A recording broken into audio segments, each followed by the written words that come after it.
shots ring out in a barroom night. Enter Betty Valentine from the upper hall. She sees a bartender in a pool of blood.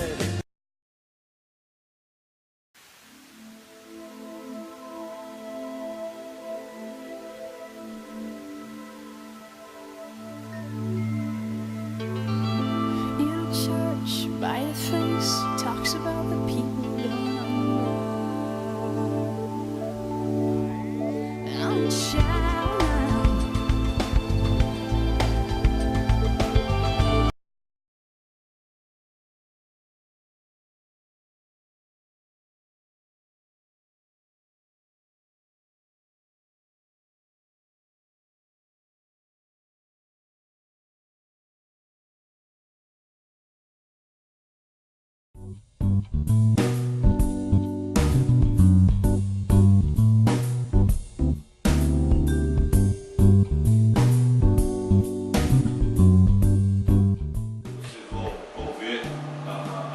Aventura, né, de uma expedição transantártica, mas quais foram as lições tiradas desta aventura, né, que então as lições de liderança e de trabalho em equipe que nós extraímos de lá são preciosíssimas. Este livro, Liderança no Limite, um consultor americano chamado Dennis Perkins extraiu essas lições para aplicar no mundo corporativo. Então nós vamos ver que realmente são situações que podem ser aplicadas no nosso dia a dia, não só nas empresas, mas até na forma como a gente lida com situações difíceis e complexas no nosso dia a dia, no relacionamento com as pessoas.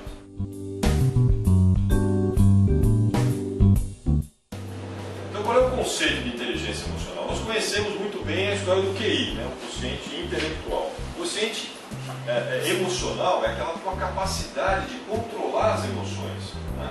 Então, quando nós aprendemos a desenvolver o nosso quociente emocional, é que nós sabemos dominar as emoções, usá-las a nosso favor e não contra nós, né?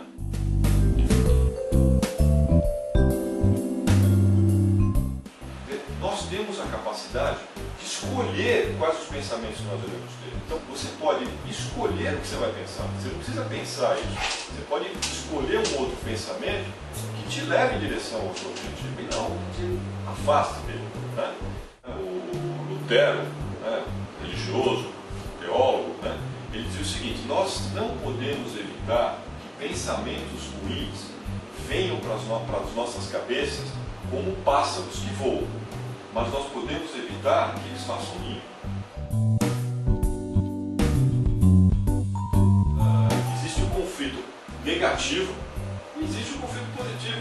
Pensar diferente às vezes faz bem. Então, se você tem, por exemplo, uma situação de conflito, onde duas pessoas chegam com opiniões diferentes, se encontram, debatem e cada uma sai de um lado, isso é um conflito negativo. Agora, como que é um conflito positivo? Quando duas pessoas chegam com opiniões diferentes, conversam, discutem, debatem, mas as duas saem caminhando na mesma direção. Esse é um conflito positivo.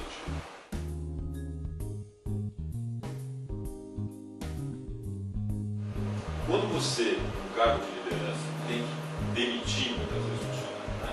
O que eu posso fazer quando eu começo a planejar o meu ano, né, para que a minha área se desenvolva, para que eu tenha mais recursos, para que eu dê resultado para a minha companhia, para que eu possa manter a minha equipe e gerar, inclusive, mais emprego na minha equipe. Então, como é que a gente evita essas demissões? A gente não evita na hora que ela vem acontecer, a gente começa a evitar um ano antes. Então, isso é uma coisa que a gente tem que pensar. Não é na hora que vem a crise, não é na hora que vem o problema, né? É lá na frente, como é que nós vamos fazer para evitar ter que cortar na própria carne.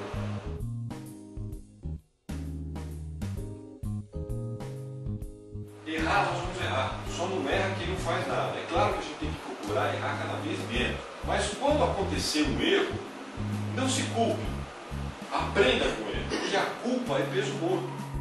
Se você tem uma emoção que está dizendo, poxa, você vai fracassar, você vai fracassar, você vai longe.